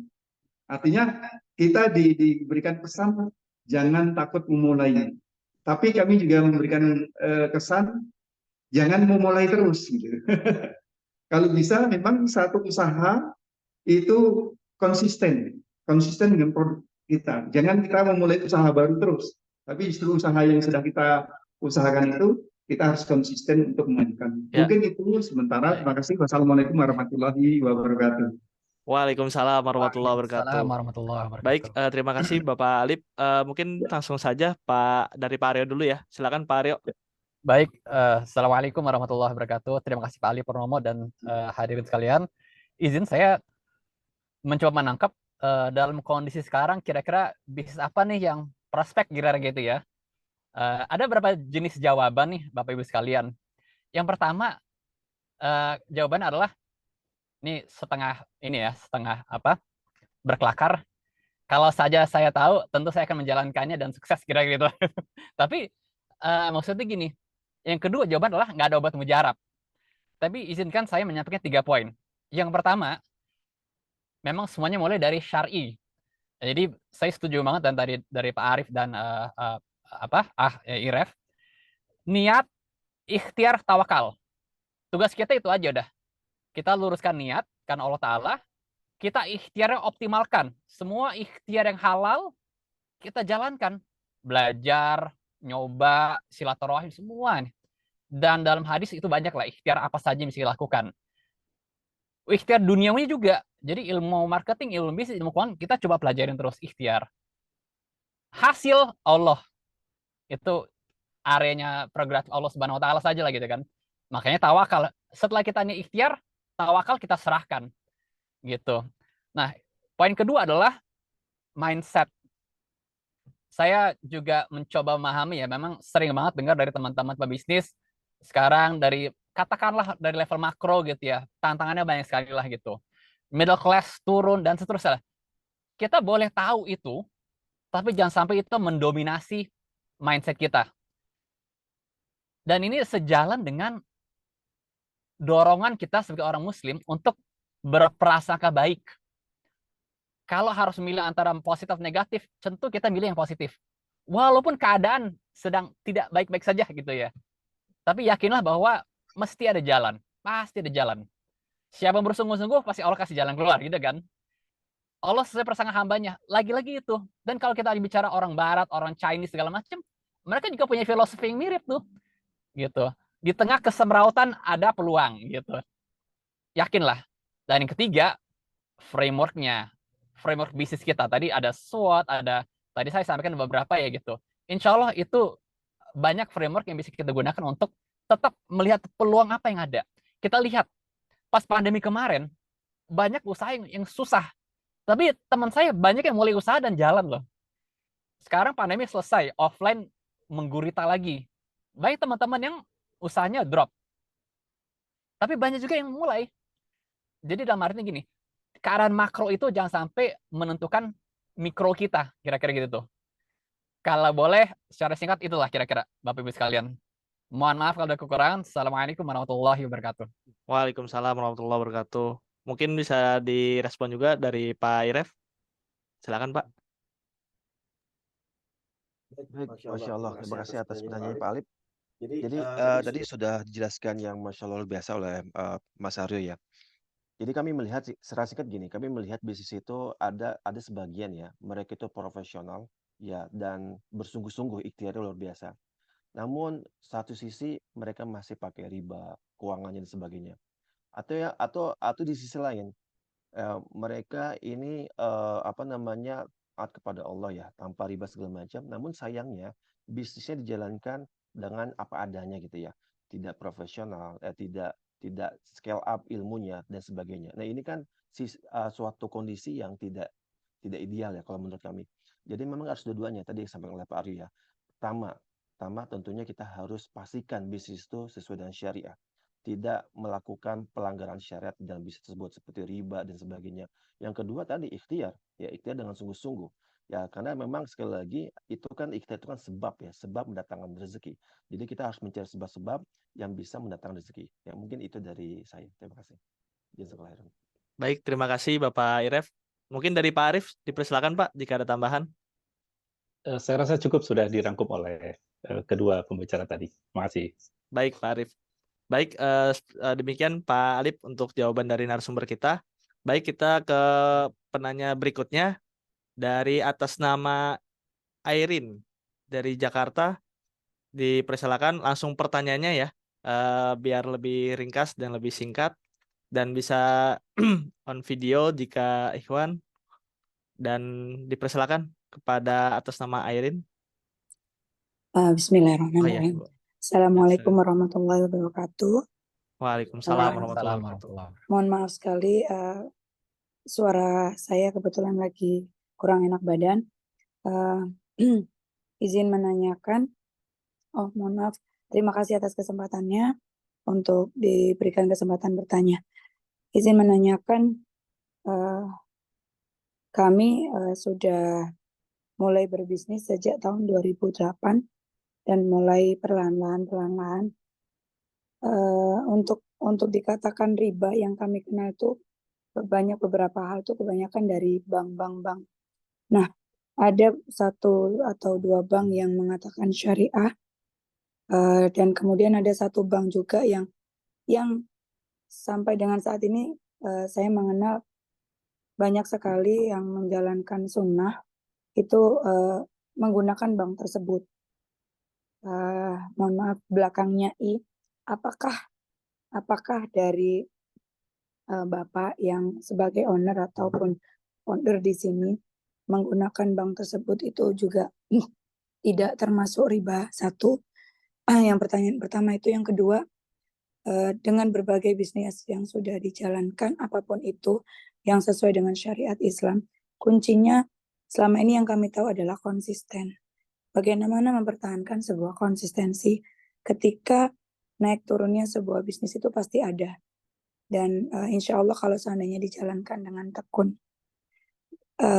insya Allah akan tetap berjalan. Nah, bagaimana mempertahankan konsistensi itu, yang kedua itu. Yang ketiga adalah bagaimana mempertahankan SDM dalam sebuah bisnis ketika beberapa banyak SDM yang tidak sejalan atau belum mengikuti sunnah, belum mengikuti ajaran sesuai dengan syariat. Kurang lebihnya seperti itu. Ada 3 pertanyaan. Mohon maaf kalau cukup banyak. Jazakillah khair. Assalamualaikum warahmatullahi wabarakatuh. Waalaikumsalam warahmatullahi wabarakatuh. Mungkin langsung yang pertama dari Pak Iref dulu, atau silakan Pak Iref. Oke, jazakallah khairan atas pertanyaannya. Yang pertama, jadi gini, disclaimer dulu ya di awal, bahwa kita itu tidak anti bank syariah, itu paling penting. Yang kami anti, kami ini memberi masukan yang produktif kepada bank syariah terkait dengan financingnya, ya, atau untuk pembiayaannya. Nah, jelas kalau untuk funding atau untuk menabung, untuk kita menggunakan, itu wajib kita pakai bank syariah, bukan pakai bank konvensional. Kenapa? Karena kalau kita rekening tabungan kita pakai bank konvensional atau bank ribawi, ya, sebenarnya lebih pantas itu bank ribawi, bukan bank konvensional. Itu sama juga kita tuh mendukung bisnis mereka. Kita mendukung riba ini subur di tanah Indonesia ini. Jadi artinya sekali lagi yang kita kritisi adalah financingnya, dan kita tetap pakai produknya. Bank syariah itu produk funding, yaitu untuk rekening pribadi atau rekening perusahaan. Seperti saya pribadi, semua rekening tabungan itu di bank syariah, termasuk di Lariba itu bank syariah semua. Namun kalau untuk pembiayanya kita enggak gitu ya, karena kita masih melihat perlu ada perbaikan. Itu yang pertama, harus disclaimer dulu. Nah, berikutnya yang kedua, ya mungkin nanti agak lebih ke Mas Haryo, tapi intinya gini, yang namanya, dan juga ke Pak Arief, yang namanya usaha itu pasti ada naik turun ya, itu pasti sih itu. Dan itu memang coba. Nah, biasanya sih yang kami lakukan, ya kita coba mengevaluasi ya, kira-kira ada nggak sih bisnis atau proses bisnis yang sebenarnya masih kurang gitu ya, masih kurang. Itu pernah kami lakukan. Ternyata ketika kami coba evaluasi, ternyata ada yang keliru gitu, ternyata ada yang kurang efektif. Nah, kita coba, nah biasanya sih yang kami lakukan adalah kami belajar gitu ya, belajar kepada orang yang lebih dulu, belajar kepada orang yang lebih pengalaman. Ya, memang namanya pengalaman itu kan ada dua cara nih. Ya biasanya kan, yang pertama kita alami sendiri, nah itu kan butuh proses yang panjang tuh. Atau yang kedua, ya kita dari orang lain aja, kita ambil pengalaman orang lain, ya kita modifikasi deh setelah itu. ATM, amati tiru modifikasi. Nah itu mungkin yang selama ini kami lakukan. Ya mungkin itu aja. Jazakallah khair. Baik, terima kasih Pak Iref. Mungkin dari Pak Arief, mungkin dipersilakan Pak Arief. Ya, jazakallah khairan atas pertanyaannya. Sedikit share saja bahwa sebenarnya kami Mafasa masih baru ya, sehingga mungkin tidak tepat, tetapi dari apa yang kami lihat gitu, selama bekerja dan sebagainya adalah benar. Yang disampaikan ada proses bisnis yang mungkin keliru, sehingga perlu evaluasi atau review. Karena kita di dalam atau sebagai pemilik atau katakanlah yang melakukan, itu kadang-kadang melihat di dalam lebih sulit, sehingga butuh third party atau pihak lain untuk mereview. Itu saran kami. Yang kedua, persistensi itu biasanya akan insya Allah dengan ikhtiar dan plus doa tentu saja akan menghasilkan. Artinya selalu minta tolong pada Allah untuk bisa diperbaiki, untuk tetap bisa sustain atau berkelanjutan. Tetapi ada kala memang qadarullah, takdirnya menentukan lain. Nah, ketika hal tersebut terjadi, tentu saja harus ada alignment, artinya apakah dilakukan exit keluar atau justru butuh pemodal lain untuk menyuntik dan sebagainya. Artinya ada strategi-strategi lain yang bisa dilakukan. Kira-kira demikian. Afan, mudah-mudahan cukup membantu. Jazakillah khairan. Barakallahu fiik. Baik, terima kasih Bapak Arief. Mungkin dari Pak Aryo, silakan Pak. Baik, terima kasih. Saya hanya menyiapkan sedikit saja karena sudah cukup lengkap sebenarnya dari beliau berdua. Mungkin tadi terkait SDM kali ya, menambahkan pada dasarnya kita semua perlu terus belajar ya, sama kayak bisnis, terus belajar sih memang. Nah, ketika kita punya SDM, menjadi juga tanggung jawab kita untuk menciptakan atau membuat lingkungan yang memudahkan untuk belajar kebaikan. Kita harus berusaha mencontohkan. Kita bisa bikin setiap pekan mesti ikut pengajian misalkan gitu. Dan seterusnya, kita bisa membuat suasananya yang lebih islami dan seterusnya gitu. Jadi kalau kita berharap orang langsung berubah kan memang butuh proses gitu. Tapi tentu ada parameter. Kalau sudah melanggar 1, 2, 3, ya kita harus seperti apa tindakannya gitu ya. Gitu. Jadi kurang lebih dari saya mungkin tambahan itu. Saya sering banget dengar SDM ini memang masalah besar. Tapi aset yang juga besar. Jadi kalau kita bisa kelola dengan baik, insya Allah itu jadi multiplier effect yang luar biasa. Demikian dari saya, mohon maaf kekurangan. Assalamualaikum warahmatullahi wabarakatuh. Waalaikumsalam warahmatullahi wabarakatuh. Baik, seperti itu dari Bu Airin ya untuk jawaban dari narasumber kita. Baik, untuk berikutnya dari atas nama Suparjo, dipersilakan untuk bisa bertanya dan langsung pertanyaannya Pak atau Ibu, dan bisa on kamera biar lebih akrab dan lebih dekat nih Pak. Silakan. Ya, baik. Assalamualaikum warahmatullahi wabarakatuh. Ya, Waalaikumsalam warahmatullahi wabarakatuh. izin bertanya, Kang Iref, semoga kabarnya baik. Iya, kita dari Kerawang, sedikit saya pengen bertanya tentang yang lebih ini ya, berkaitan dengan kita suka membangun akad mudharabah dengan para mudharib, namun terkadang yang muncul itu adalah pada saat ada kaitan dengan pelaporan pajak SPT tahunan koperasi, itu rekan-rekan mudharib suka mundur. Dalam artian mereka tidak mau dananya dipotong untuk pelaporan pajaknya. Nah, pandangan dari Kang Irep seperti apa ya? Atau mungkin ada solusi seperti apa kita menyikapi hal seperti itu? Mungkin itu saja. Jazakallah khair. Assalamualaikum warahmatullahi wabarakatuh. Waalaikumsalam warahmatullahi wabarakatuh. Ya, mungkin ke Pak Iref, silakan Pak Iref. Baik, jazakallah khairan Pak Suparjo atas pertanyaannya.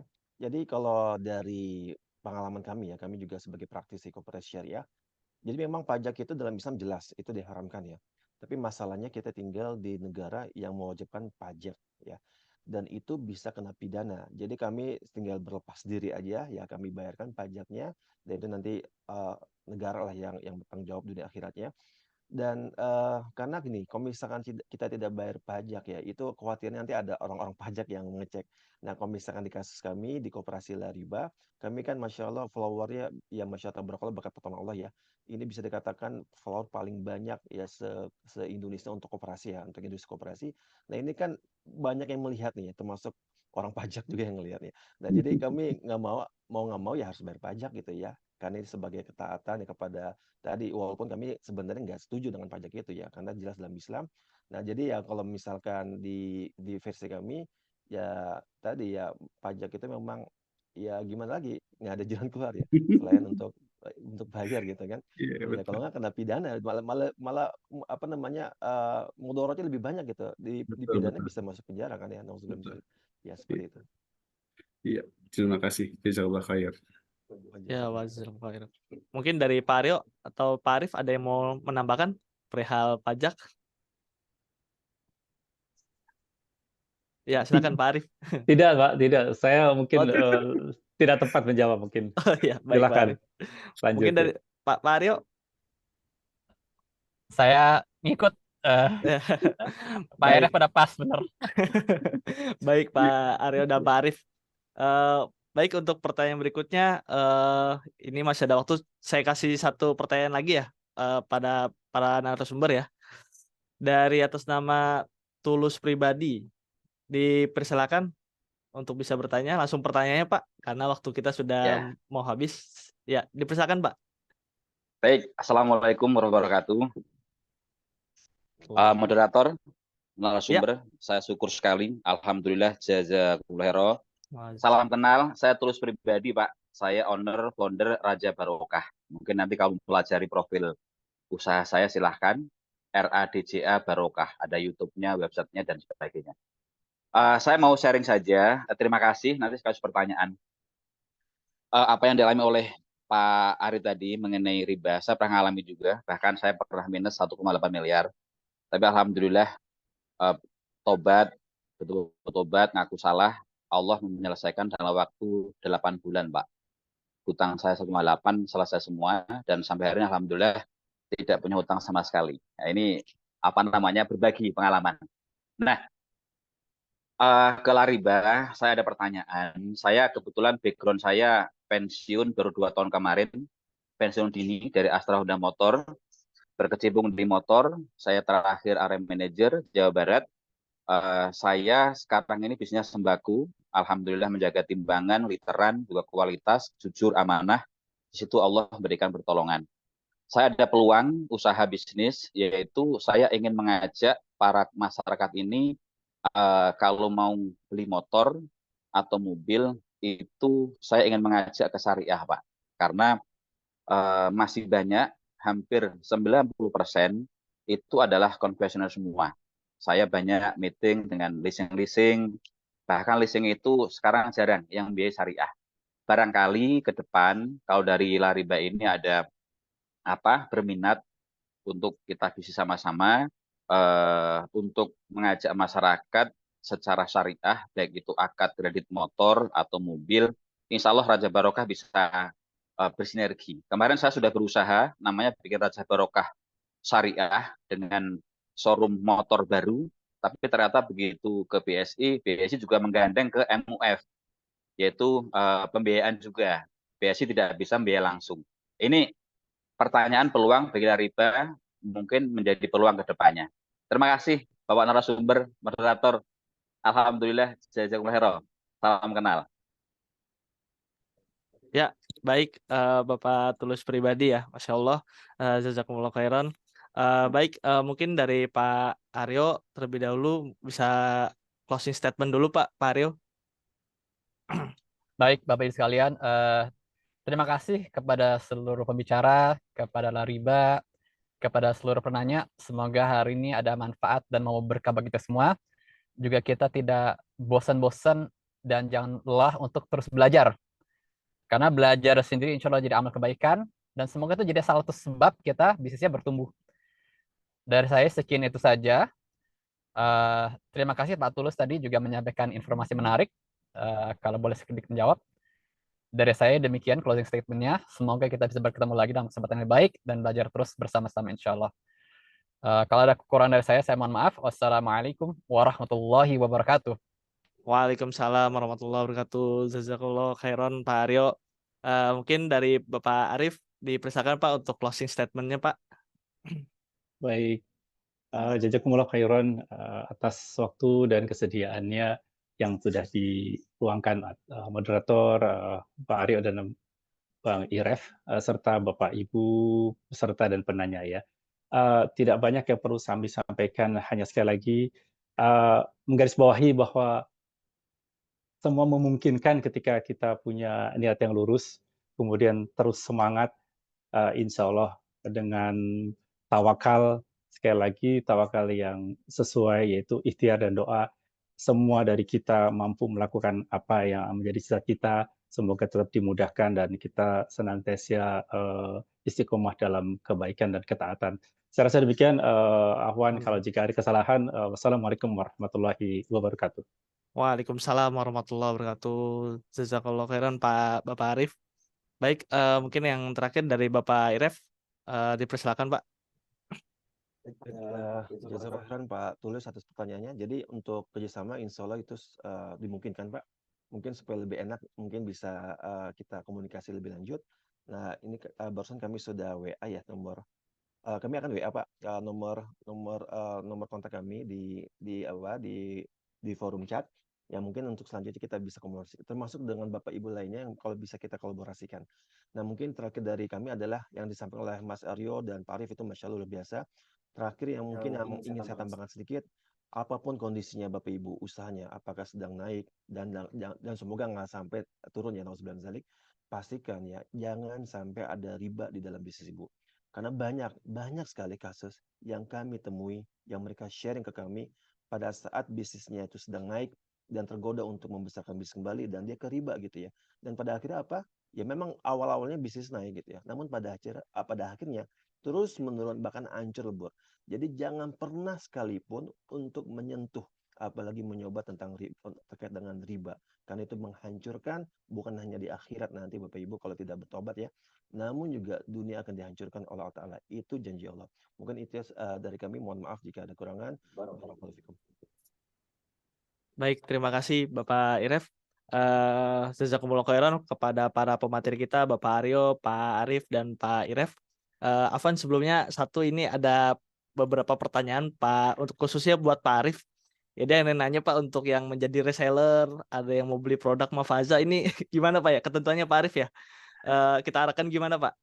Afwan, disampaikan saja nomor handphone Anda, tidak apa-apa, nanti Anda Oh baik. teruskan. Baik. Baik, nanti kita Di- tampung dulu Pak Arif ya berarti ya. Nanti kita sampaikan kepada Pak Arif ya. Baik, ya. Ya, Masya Allah. Baik Pak Arif, jazakumullah khairan.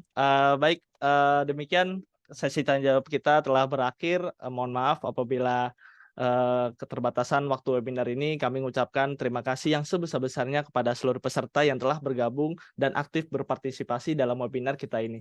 Semoga pembahasan hari ini memberikan banyak manfaat dan wawasan baru bagi kita semua. Sebelumnya Bapak Ibu sekalian, sebelum kita masuk ke sesi door prize, izin terlebih dahulu untuk mengingatkan untuk bisa mengisi link presensi yang sudah kami kirimkan. Dan untuk berikutnya kita foto terlebih dahulu Bapak Ibu sekalian.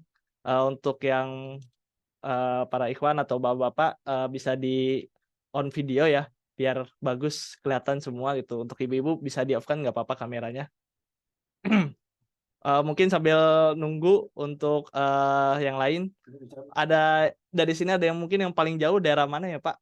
Ibu sekalian, ada yang dari wilayah Sumatera, mungkin Sumatera ada? Ada Ustaz. Masya Allah. Dari mana Pak Sumateranya Pak? Dari Jambi Ustaz. Dari Jambi, Masya Allah. Ya Pak, ini kita meskipun jauh di mata tapi dekat di online ya Pak ya.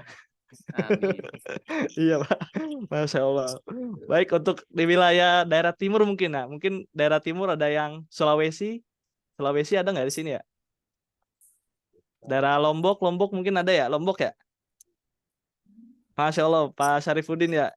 Hadir, tapi saya mohon maaf tadi agak telat masuknya. Oh iya, nggak apa-apa Pak. Tapi walaupun telat luar biasa materinya. Alhamdulillah, baik informasinya. Pak. Siap Pak. Lomboknya di mana Pak? Lombok Tengah, NTB, NTB, Masya Allah. dekat Nanti sirkuit. dekat sirkuit ya Pak, Masya Allah. Main Pak ke Jakarta Pak. Ya, insya Allah. Pernah di Depok kemarin, Pak. Oh Masya Allah, di Depok Pak. Siap. Ya. Nanti main Pak ke kantor kita Pak di Jakarta Selatan kalau lagi ke Jakarta ya Pak. Ya, siap. Oke, untuk admin udah siap untuk ambil foto? Oke, mungkin Bapak Ibu sekalian bisa dinyalain kamera semua ya. Untuk diambil terlebih dahulu, nanti saya hitung bersama-sama. Oke, sudah kita mulai. Dari slide 1 pertama dulu ya. Bisa dibuka dulu kameranya untuk para bapak-bapak. Oke, kita hitung. 1, 2, 3. Oke, sebentar. Lebih ceria mungkin Pak, kelihatan gigi biar lebih sumringah gitu. Jadi lebih semangat gitu. Ayo 1, 2, 3. Oke. Untuk layar 2 belum kelihatan ini yang nyalain ya. Oke, nggak apa-apa. Untuk layar 2 silakan. 1, 2, 3. Oke, udah? Udah? Ya, baik. Baik, terima kasih jazakumullah khairan kepada para Bapak Ibu sekalian yang telah menyempatkan hadir dan ikut berpartisipasi dalam webinar kita pada hari kali ini. Kami ucapkan terima kasih kepada Mafaza, pakaian couple syar'i untuk keluarga muslim, Yutairo, solusi integrasi membantu bisnis menjadi lebih mudah dengan solusi transformasi digital yang inovatif dengan sistem terintegrasi, Yurubi Sodako, Lembaga Amil Zakat, Infak, dan Sedekah, Lariba Homes, kontraktor, renovasi dan bangun rumah, serta custom sarana prasarana interior dan eksterior. Lariba Consulting membantu UKM dan koperasi syariah bertumbuh sesuai kaidah syariah. Koperasi Lariba Solusi Indonesia, wadah investasi dan muamalah tanpa riba. Kami izin share screen terlebih dahulu, Bapak Ibu sekalian, ada informasi yang kami ingin sampaikan.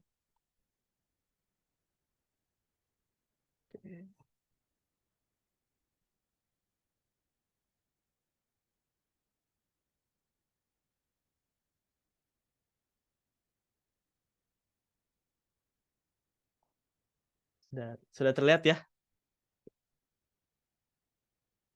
Assalamualaikum, gue lagi ada musim Live Fest hari kedua, tepatnya sekarang ada di boothnya Koperasi Lariba Solusi Indonesia. Ada yang belum tahu tentang Koperasi Lariba Solusi Indonesia? Gue kasih tahu. Lariba Solusi Indonesia adalah solusi buat Anda yang ingin kredit secara syariah. Tapi gue juga lagi mau ngomongin tentang Koperasi Laribanya ini. Koperasi Lariba, investasi buat Anda. Gak cuma investasi menguntungkan di dunia, tapi insya Allah menguntungkan juga di akhirat. Kenapa? Karena itu dia, sesuai syariah. Jadi bagi Anda yang ingin mencari investasi yang halal, yang berkah dengan Dewan Pengawasnya, Ustaz Ervandoni Tarmizi. Mengapa saya mengajak Anda untuk berinvestasi di Koperasi Lariba Solusi Indonesia? Karena kita bisa membantu teman-teman yang ingin kredit sesuai syariah. Dengan Anda berinvestasi di dalam koperasi ini, membantu seperti ini. Mungkin teman-teman kita di sini, saudara-saudara kita ini, ingin kredit motor, ingin kredit rumah, laptop, ingin kebutuhan-kebutuhan yang lain yang mendadak, atau bisa juga renovasi rumah. Dengan Anda berinvestasi, insya Allah membantu teman-teman kita, saudara-saudara kita yang ingin keluar dari jeratan riba. Alhamdulillah, sudah banyak yang terbantu dan impian saudara-saudara kita untuk terbebas dari riba, alhamdulillah atas izin Allah tercapai. Buat kalian ingin segera bergabung, tidak perlu khawatir, karena Koperasi Lariba Solusi Indonesia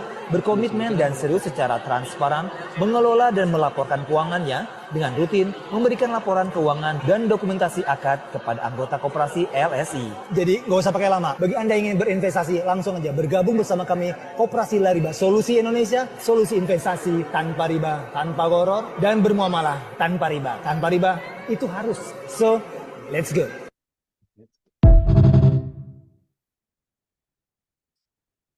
Baik, kepada Bapak Ibu sekalian, bagi yang berminat bergabung dan berikhtiar membasmi riba di negeri yang kita cintai ini bersama Koperasi Lariba Solusi Indonesia, silakan hubungi atau WhatsApp ke nomor 0811-899-6799. Saya baca kembali untuk nomornya 0811-899-6799, atau bisa mengunjungi website Koperasi LSI yaitu www.laribasolusi.id untuk mendapatkan informasi bergabung menjadi anggota Koperasi LSI.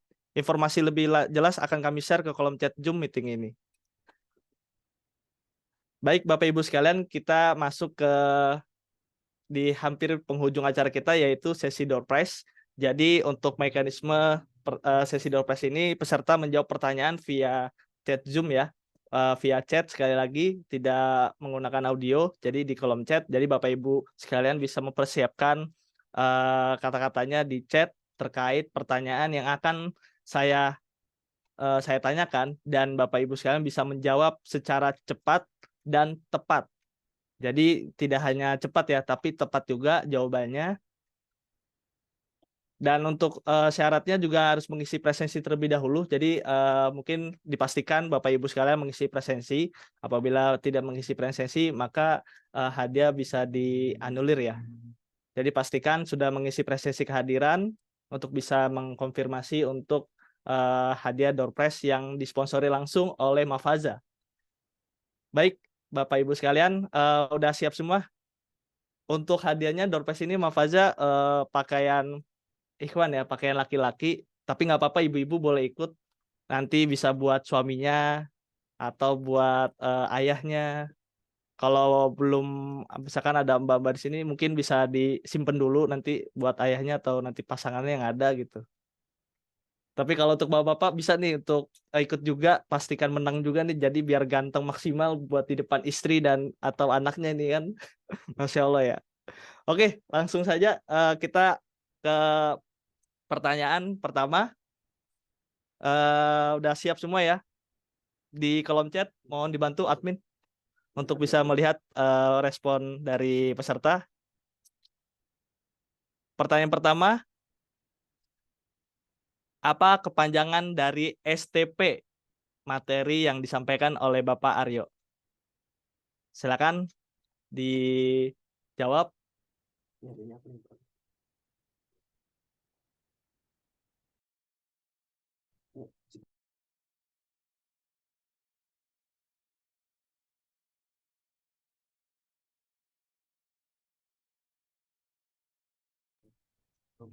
Oke, jawaban yang sudah masuk, sudah ada ini. Oke, atas nama Bapak Reza Akhirsyah. Baik, Masya Allah. Selamat Pak Reza, barakallahu fikum. Untuk hadiahnya mendapatkan satu kurta ya, Pak Arif ya, satu kurta, Masya Allah. Nanti dari Mafaza yang disponsor langsung oleh Mafaza. Nanti mohon dikonfirmasi ke Pak Reza ke nomor WA kami Lariba Consulting yang sudah kami kirimkan melalui kolom chat di Zoom ini ya Pak Reza. Baik, Pak Reza, mungkin ada Pak Reza di sini ya? Ada ya? Enggak, ini kan ya, enggak. Halo, Assalamualaikum Pak Reza. Waalaikumsalam warahmatullahi Oke, siap Pak Reza. Nanti mohon dikonfirmasi ya Pak. Menghubungi ke tim kami melalui Japri ya Pak. wabarakatuh. Ya, Pak. Baik. Ya, Assalamualaikum. Waalaikumsalam warahmatullahi wabarakatuh. Lanjut ke pertanyaan kedua. Ini juga mendapatkan hadiah satu kurta. Oke, udah pada siap semuanya? Pertanyaan kedua. Siapakah nama lengkap dari co-founder dari Mafaza?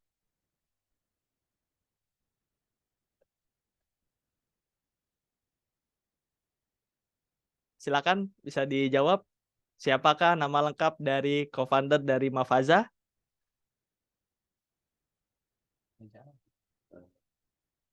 Sesuai dengan ini ya, ejaan nama ya.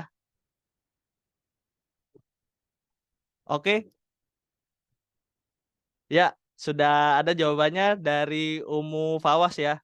Masya Allah, ini mendapatkan satu kurta ya. Betul, namanya Bapak Arif ya, pakai ada Arif Wiyadi ya. Jadi Pak dari BMT Takwa ini kurang huruf E-nya Pak. Jadi semoga di lain waktu ya untuk bisa mendapatkan hadiah door prize. Baik, pertanyaan terakhir. Hadiah yang menjadi hadiah utama dan terbesar ini hadiah satu jubah. Masya Allah. Ini nanti Umu Fawas silakan untuk konfirmasi ke itu ya, ke kontak Lariba Consulting. Nanti bisa melalui personal chat. Baik, pertanyaan terakhir dan hadiah yang paling besar. Mungkin bisa dipersiapkan lagi, disimak kembali.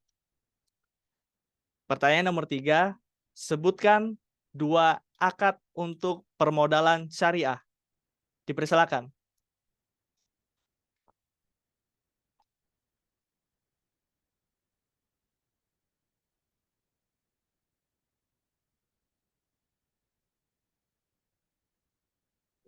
Ya, baik. Yang Masya Allah ya, ini atas nama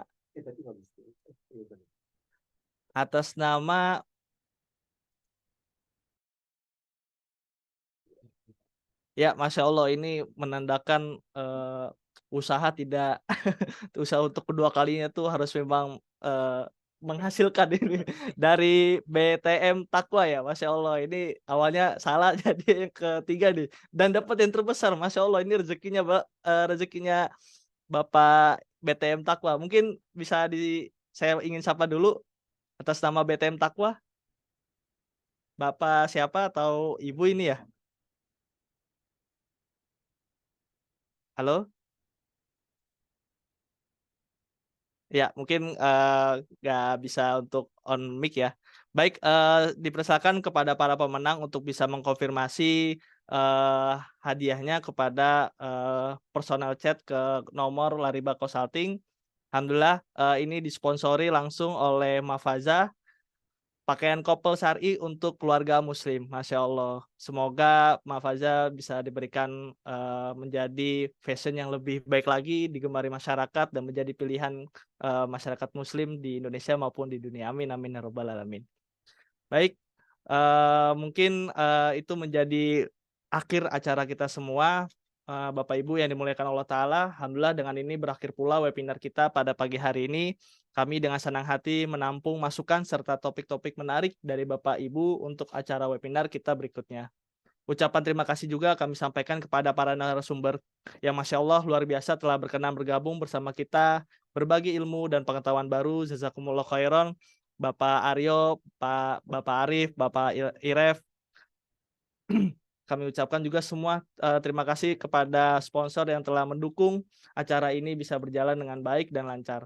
Amin, amin, ya rabbal alamin. Baik, mungkin dari itu saja.